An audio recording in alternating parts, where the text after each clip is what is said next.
what is within your budget, what are you getting from your institution, or what do you have like with in-house, whether if you fundraised before or if you're pooling money from your students, if they have donations, things like this, trying to understand what are your total amount of resources. And then thinking about the next point, sort of anticipating your total annual income. So most often, primarily the school ends up doing things like this. However, you need to understand sort of what can your institution provide? Are there grants? Are there different fundraising opportunities that the school can provide you? Does the financial aid office offer anything towards your group? I know that right now in the current climate, a lot of organizations that deal with affinity groups and diversity are being defunded, but talking to your administrators and seeing what funds can be appropriated, as well as if your student councils have any budget, this is also very important to think about. Now, next point, thinking about sort of like your budget for larger expenses. So if you're doing like bigger planned events, thinking like, even for LMSA, like we have like our things like our gala events or like cafecito hours, like smaller events or big things that we have to put money towards, you always have to make sure that you plan for that throughout the year. Understanding, what can we allocate to smaller things? What can we allocate to bigger things? But the biggest thing is that you have to stick to the budget that you set. You have to understand how much money is being spent for each of these events, logging reimbursements, logging, different payments that you have to make, whether it be to organizations, restaurants, vendors, things of that nature. It's important to be very detail oriented with all of the money that you have coming in, but also all the money that you have going out as well. Now, also, you have to think about sort of diversifying your streams of income. For LMSA Northeast, we have our chapter support fund, which most of you, I'm sure, are aware of how to use. If you are not, we can discuss that as well. Then, like I was saying, institutional funding. This is something that is very important because your schools could have those primary sources of income for you, but we also have the chapter support fund so that our chapters can fall back on and we can support if we have the funding. But also at the same time, you can think about creating even your own fundraising events. Something that I know that, my LMSA chapter does at this school is during, Hispanic Heritage Month, setting up tables in like the hospital pavilions, or even for, cultural days such as Dia de los Muertos, like having either, an altar set up or a table, sharing to people, what the mission of our LMSA chapter is, and being able to pool donations from attendings, visitors, things like that. Now, and going to the next slide, sort of thinking about, how can you fundraise? You have to think about building a signature event. Can we get to the next slide, please? Thank you. So, three basic main things here. You can think about something that is specific to your school. Is there a history with Latinos at your school? Is there a specific cultural event that you would like to promote? Is there a certain demographic that either your hospital or your school ends up representing within the Latino community? So this can be something that is unique specifically for your chapter. Think about your history, think about the background of the people that are part of your chapter. This is something that can help a lot, either a cultural gala, a health fair, a research symposium. Here in New York City, one of the schools here at Columbia, they spearheaded a health fair to help with screenings, blood pressure tests, monitoring, things of this nature. And if you're able to address any sort of, health concerns within your communities, having LMSA sponsor this and be the front name for it is something that could be, amazing in terms of promotion for your specific chapter. But you have to make sure that it's synonymous with your chapter brand. What do y'all represent? What are the things that you can promote to other people? How can you show people the value of giving their money and their time to your chapters? It's very important to sort of like connect people to what their values are. I'm sure that we all know this and understand this. It's probably what brought us to LMSA, but using those same skills and applying it to your own chapters is very important for you to be able to move forward. Now, for the next slide, sort of this idea about, how can you potentially save on future costs? Let's say for certain events, you partner with a certain organization, they give you a great deal. Well, okay, maybe we can use these for future events. And you could think about for people that are sponsoring your events, offering returning discounts depending on what you're actually ending up, developing, but also maintaining communication throughout the year, which I know that Isa is going to touch on a little bit in the sponsors and partnership slide next.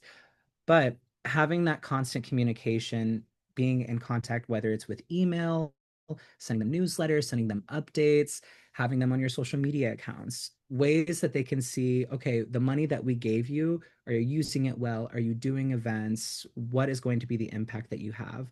But also think about this for the people that you're paying, for the vendors, restaurants, people that you're getting in contact with.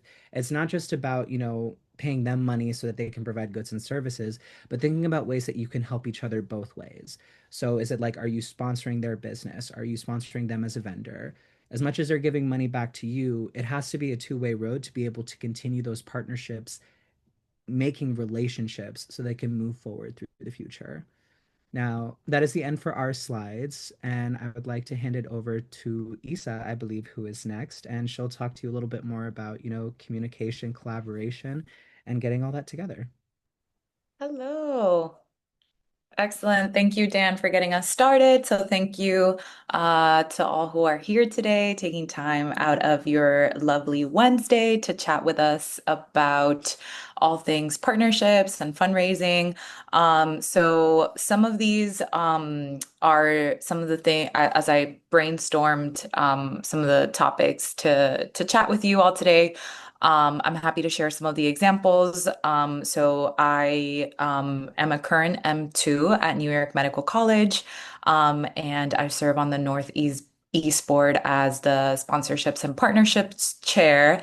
And then last year I was on the national board for LMSA as CDO, and as a pre-med, I was also part of the fundraising committee as a volunteer. So I just pulled from my experiences being on the national board, being a volunteer, and now being on the Northeast board.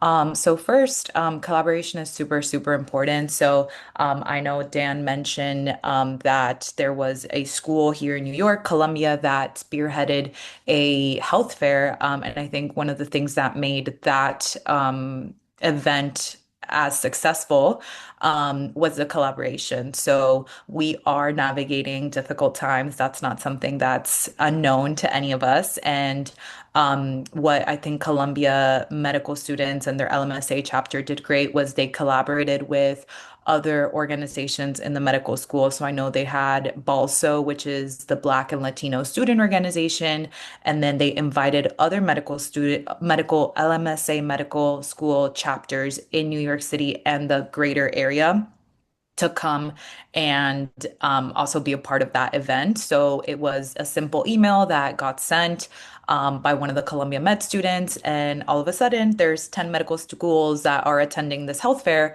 And instead of trying to run the fair, the entire thing, and man every single booth with just one school, it's a much lighter load when now you have 10 schools and 10 schools that are pulling resources, 10 schools that are able to unite and collaborate and make this event as successful as it was.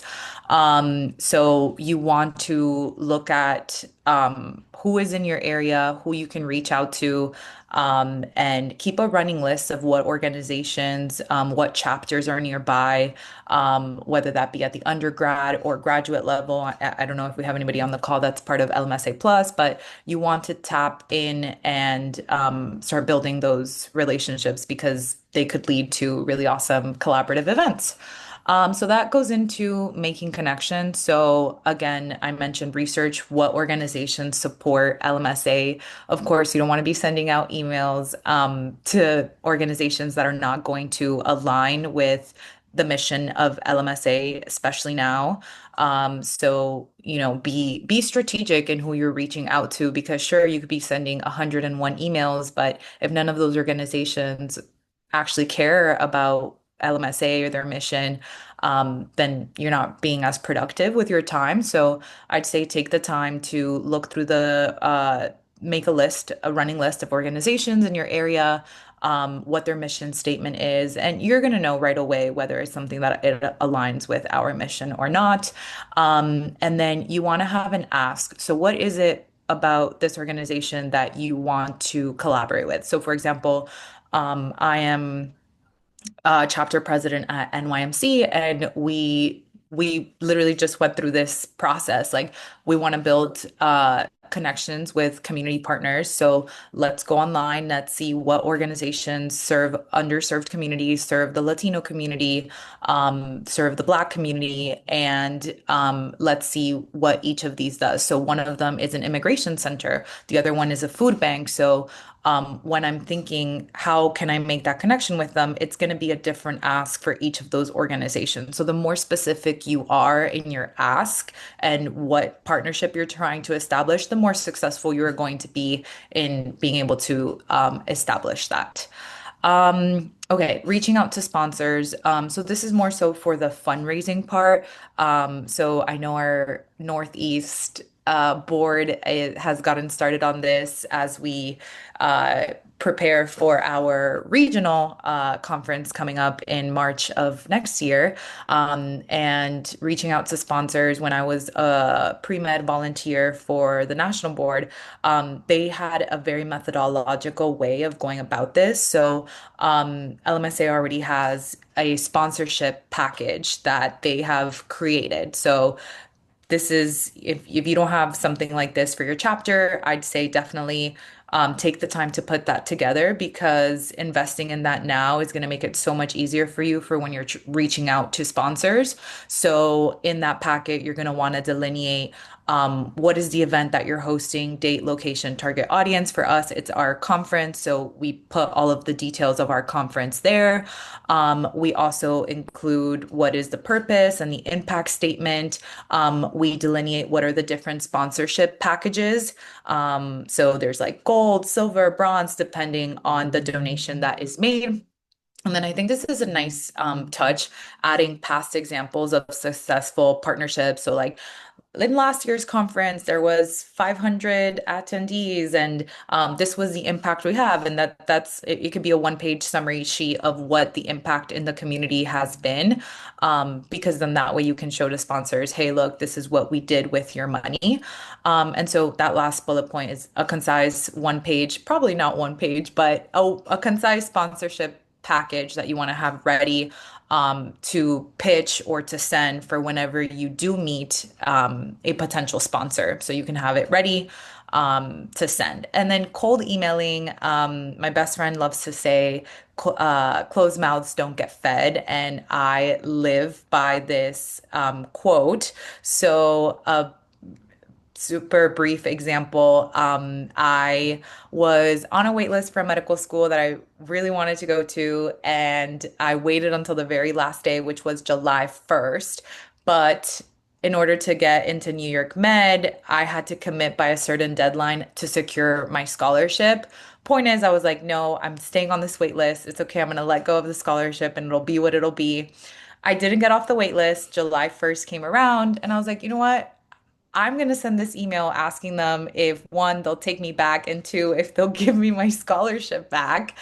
And I know it sounds crazy, but you know what? What was the worst thing that they could say to me? Literally, no, okay, whatever. They're not going to rescind my acceptance. Of course, I worded it very like, politely and very like, be strategic in how you word things. Point is, I obviously am at New York Medical College and I was able to get my scholarship back. So you never know what the outcome is going to be unless you ask. So you want to, I'm a huge advocate for sending those cold emails. Some feedback that I've received as I've navigated M1 and M2 and like reaching out to different faculty members about, setting up events in the school or collaborations, keep the email short. Most of these people are in academia, they are doctors, they're also admin. They don't have a lot of time. So you need to keep your emails literally 2 to 3 sentences long, which is hard for me. I'm wordy, I'm flowery, but what you want to have in that initial cold email is your ask right away. Like, what is it that you want from them? Like, hey, I'm trying to set up this event on this date. Are you available to meet in the coming week? And you want to send like times that are available because that avoids this back and front. Like you want to get in and out of their emails as soon as possible, right? And so that's important. Also, add a little tidbit like if you met them at a conference, like, hey, it was so nice to meet you at X and YZ conference, so that it doesn't sound like a generic email. We've all received those generic emails, and like I think it just increases the likelihood of them connecting with you and actually carving time out of their day to speak with you if there is sort of a personal touch. And yeah, always end the email with that, like, hey, are you available to chat? this day, this time, or are you available to set up a Zoom call? I always send my Zoom link right away. And then just, that gets something, these people's agendas get booked very quickly. So you want to book a date and time as soon as possible. I just said a lot. I hope it was helpful. I think I saw a question in the chat. I have a question. Were you able to get a full scholarship to cover medical school a little bit outside of the topic? No. So my original scholarship was a partial 50% tuition, but I did get that scholarship back. So I didn't lose anything by just asking, hey, can I have it back?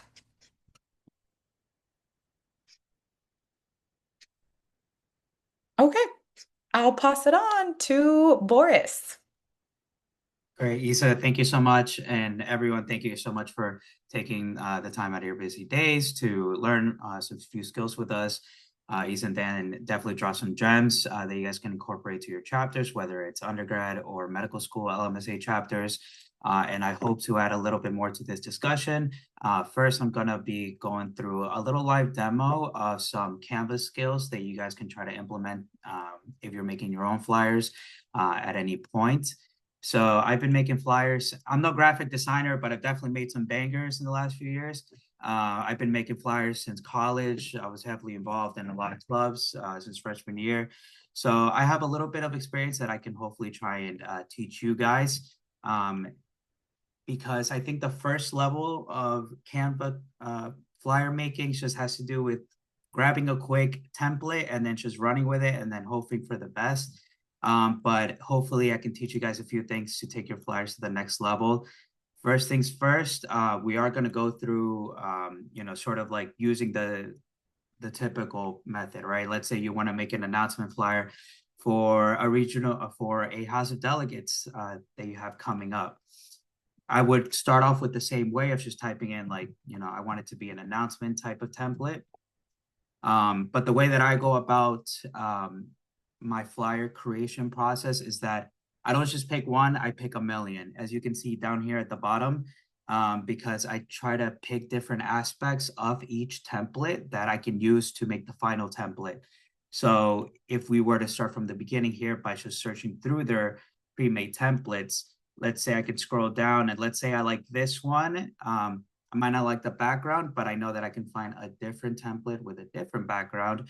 But what I really like is sort of this front aspect, sort of frothy glass appearance with the title.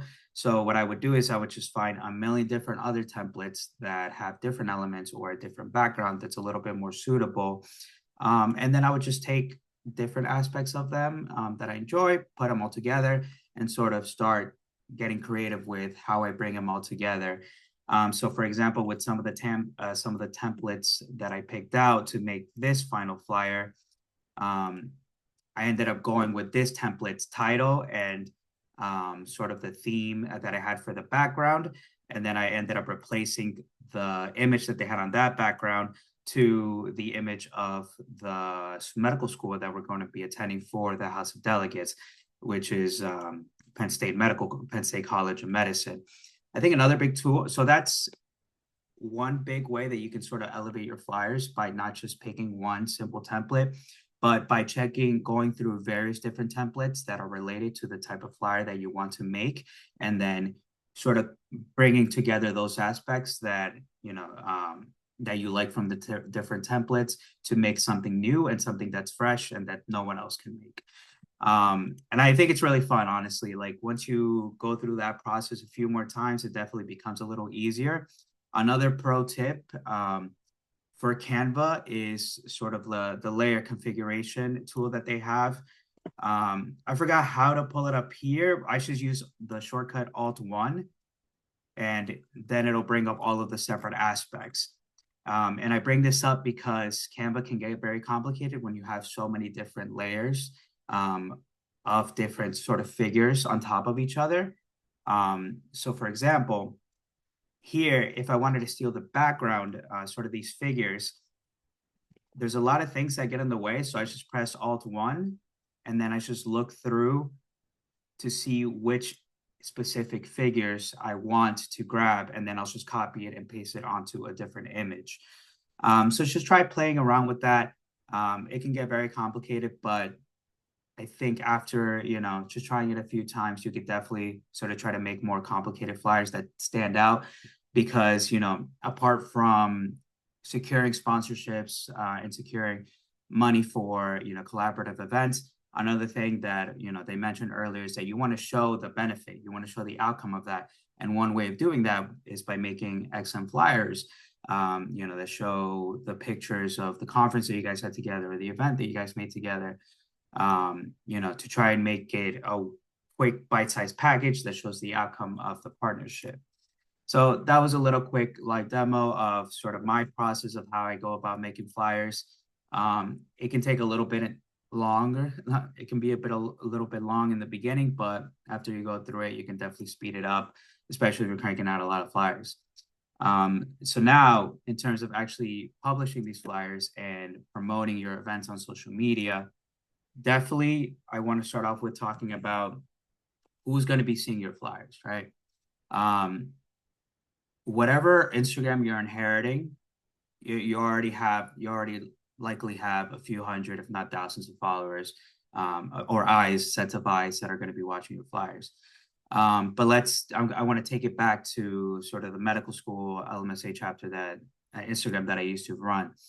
Not everyone, your target audience isn't already going to be following you. So my first pro tip is to just think about what pages your target audience is following, because they may not already be following you. So if you're just cranking out public posts on your own Instagram, you're probably not maximizing the amount of views that you can get just by relying on your current followers. So you need to reach different pages. Very good way and easy way to go about this is by collaborating with different creators, either individual creators with a lot of followers in your target demographic, whether it's other medical students or other pre-medical students, or also with other schools, other organizations. Like for example, as an undergrad, if I was running a LMSA Plus chapter and wanted to find more pre-meds, what I would do is that I would collaborate on posts with a bunch of different Latino and Latina clubs on campus, because there might be some Hispanic pre-meds out there that just might not know about your school's LMSA Plus Instagram. And so they might not see the amazing events that you guys are spending so much time to organize for their benefit. But they might be following the local dance or the bachata club at your school. And so if you collaborate on a post with them or get them to reshare some of your flyers, then you get new sets of eyes and new sets of followers. So all of that just to say, do some collaborative posts with other organizations or individual personalities that have a lot of followers to get more views and attract new followers. And then secondarily, on top of that, definitely try to utilize, hop on top of viral trends, sort of some funny TikTok skits that you can make that are very eye-catching. Obviously, nowadays, a lot of people have the attention span of a rock, so it's kind of hard to get views out here. But you just got to adapt to it. Everyone doom scrolls. We all know what we like, what's eye-catching. So try to hop on that to elevate your own brand. Still keep it professional, but you can figure out ways to work around that. Just as an example, for the last conference that we were planning back in St. Luke's School of Temple St. Luke's Medical School, we had a whole document of just different viral TikTok ideas and trends that we wanted to try to and adapt for our own purposes. So let's say on this document, we had maybe 50 different viral TikToks or viral TikTok ideas and trends. And then we reached out to people in the Northeast within our own region who were already cranking out their own TikToks, or were already medfluencers in their own ways and had their own followings. And we invited them to make videos promoting our conference by utilizing those TikToks those viral TikTok trends.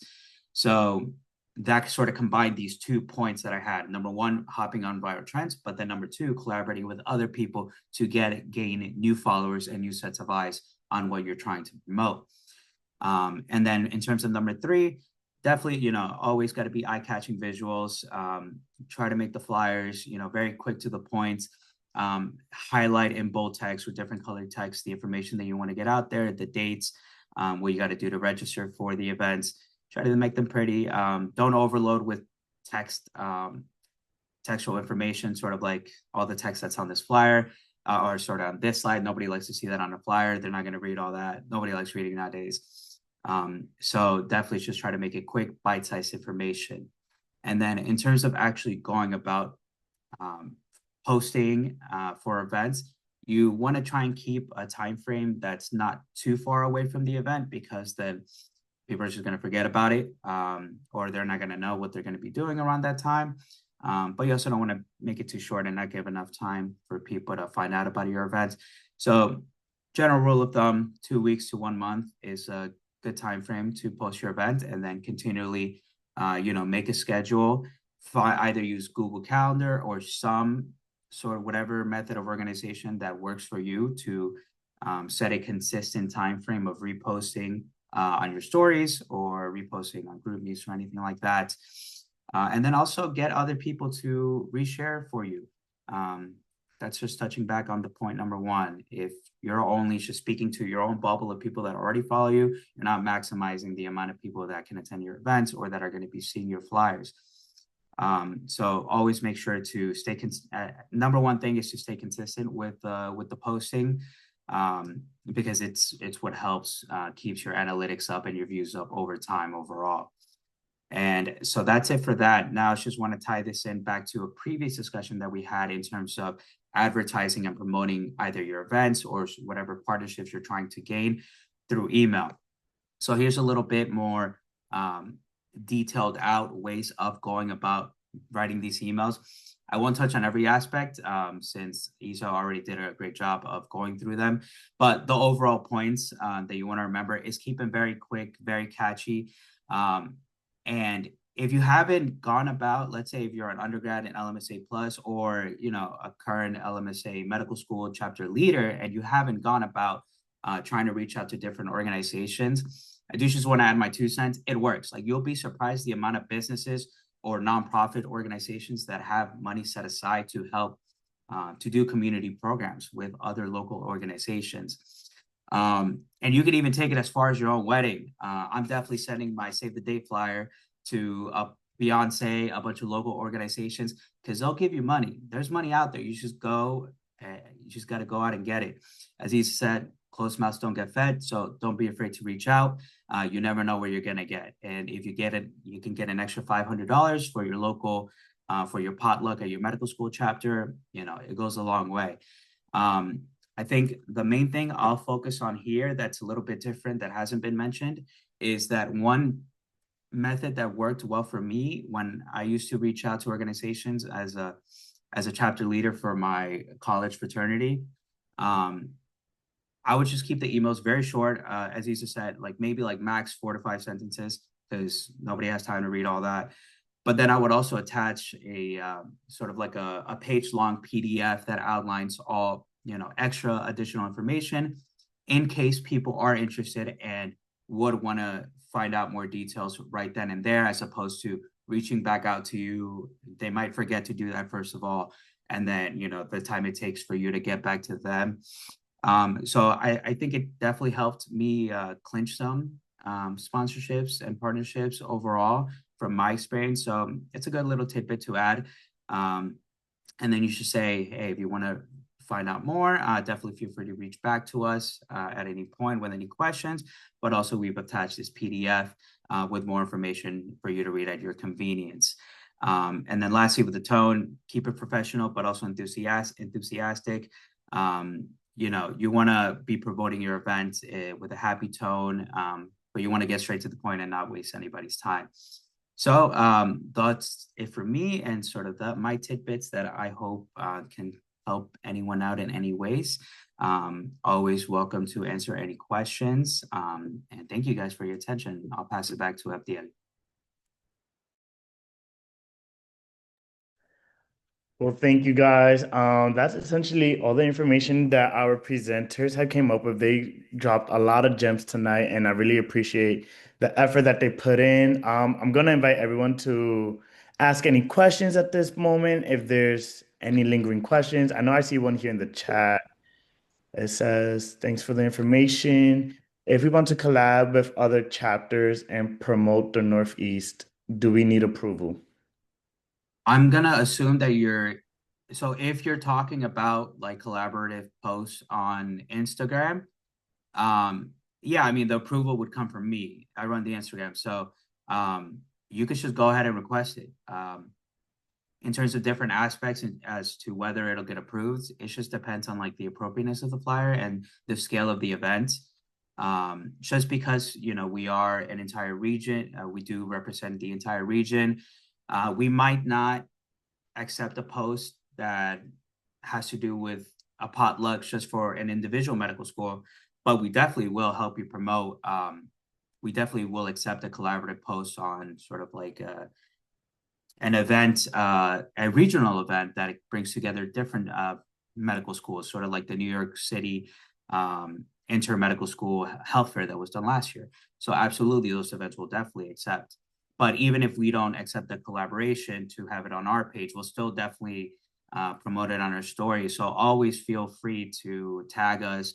I check the Instagram daily. I always accept and repost any stories that any chapters tag me in.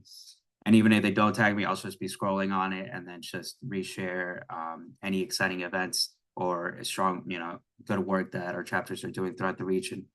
But yeah, just feel free to do it anytime, and I'll keep an eye out for that. Is there any other questions from anyone else in the audience? Also, Boris, if you don't mind sliding to the QR code on the next slide, that way we could take final attendance from anybody who joined last minute. Also, we are recording this, so if you guys want this power deck or the video, just follow up with an email and we'll make sure to send that over to you.